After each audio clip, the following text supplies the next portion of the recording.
DeVos previously served on the board of an education group led by Jeb Bush that supports Common Core, but in a statement she says, "I am not a supporter, period." It got turned into a federalized boondoggle. Trump taking to Twitter to announce that he's considering another rival for HUD Secretary, Dr. Ben Carson. And Carson tweeting an ambiguous follow-up saying, "An announcement is forthcoming about his role in helping to make America great again." As Trump opens up his cabinet to one-time opponents, he's also showing an openness to reconsider core positions from the campaign, indicating in an interview with the New York Times on Tuesday that General James Mattis, a contender for defense secretary, helped change his mind about waterboarding. He said, "I've never found it to be useful." He said, "I've always found, give me a pack of cigarettes and a couple of beers, and I do better with that than I do with torture." Jason Carroll joins us now from just outside Mar-a-Lago. And Jason, when are we likely to hear the next pick for the cabinet or staff?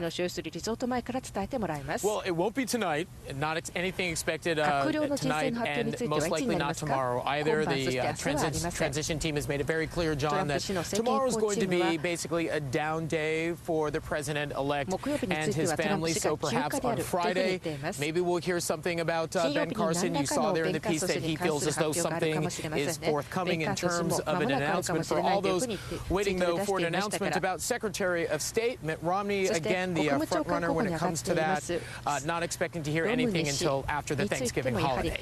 John. All right, Jason Carroll in Palm Beach, thanks so much. More now on Governor Haley, who until now was probably best known for two things: her graceful handling of the Charleston shooting aftermath and her disdain for Donald Trump. Details now from CNN's Joe Johns. Donald Trump hasn't always been the biggest fan of Nikki Haley.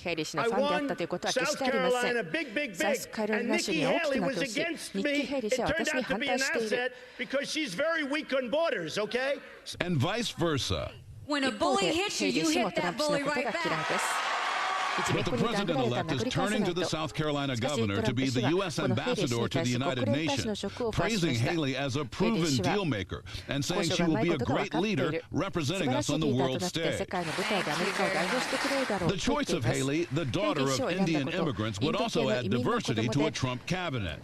Haley says she accepted the assignment out of a sense of duty, adding, "When the president believes you have a major contribution to make to the welfare of our nation and to our nation's standing in the world, that is a calling that is important to heed." It's a far cry from the heat of the GOP primary when Trump tweeted, "The people of South Carolina are embarrassed by Nikki Haley." And Haley, who initially backed Marco Rubio's presidential bid, delivered a verbal jab at Trump during her State of the Union response. During anxious times, it can be tempting to follow the siren call of the angriest voices.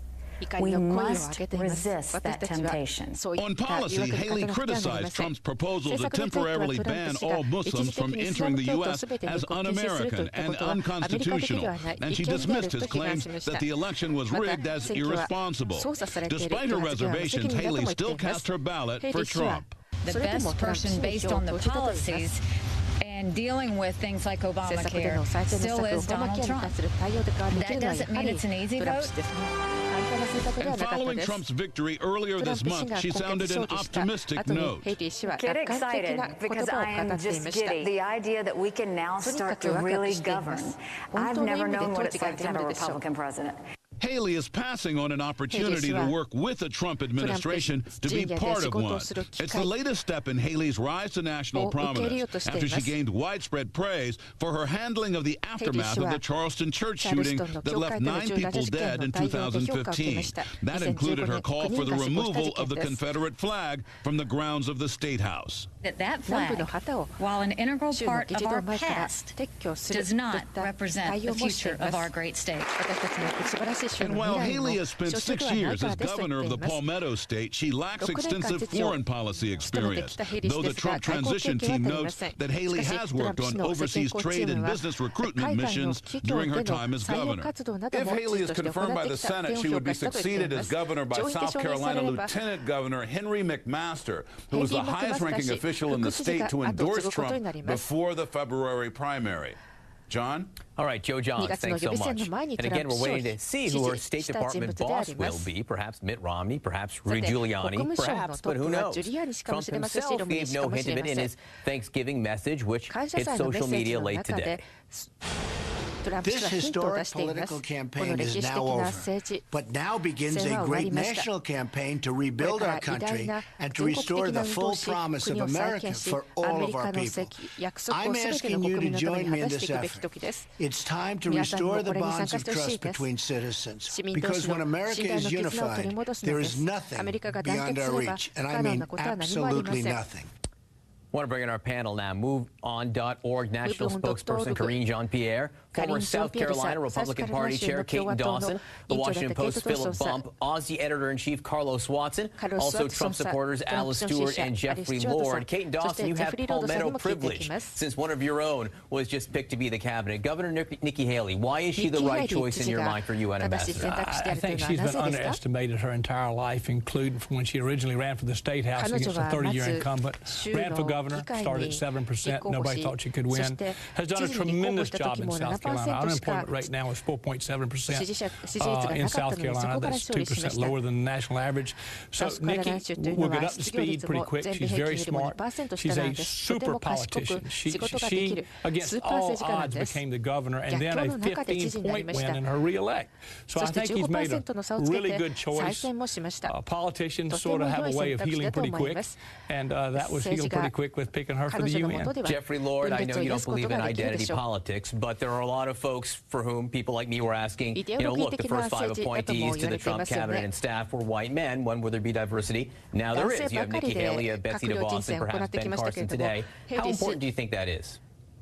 I think only in the minds of people who believe in diversity, as opposed to seeing all of these people as Americans. That's where we need to be going. And I think she will, do very well in this job. She's, I think, well qualified for it. She's very smart, very capable. She's been a good governor of South Carolina. And I should add that presidents frequently have former critics or rivals in cabinets or even as vice presidents. So there's really nothing unusual about this. There's diversity, geographic diversity, diversity of thought, diversity of opinion, even opinion about Donald Trump. But Karine, not a lot of experience in foreign policy. Does that matter? Ben Carson, if he ends up as HUD secretary, not a lot of it. He's a surgeon. He doesn't have vast experience in urban development necessarily. Does this type of experience matter? I think we should be a little concerned that they don't have the experience needed for the job. Ben Carson, like you mentioned, is a very, very well-known surgeon, but what does he know about running an agency? He said himself that he didn't believe that he had the experience to be a head of an agency. So that's number one. Number two, the hedge fund manager to run one of the most important agencies, which is for our children, is education. And then Nikki Haley, I'm sure, governor, I want to respect the fact that she's a governor, but she doesn't have the experiences for foreign policy at all. So I think that's something that we need to really ask and push hard on, why these picks and why are we putting the hands of important agencies into people who are not qualified. Betsy DeVos, she hasn't been an educator per se, but she's worked in the field of education for a long, long time. I am sure you don't agree with where she stands on a lot of the issues, but she does have experience, at least from the policy perspective. Philip Bump, on the subject of experience, Donald Trump, who will be the commander-in-chief, does not have vast foreign policy experience.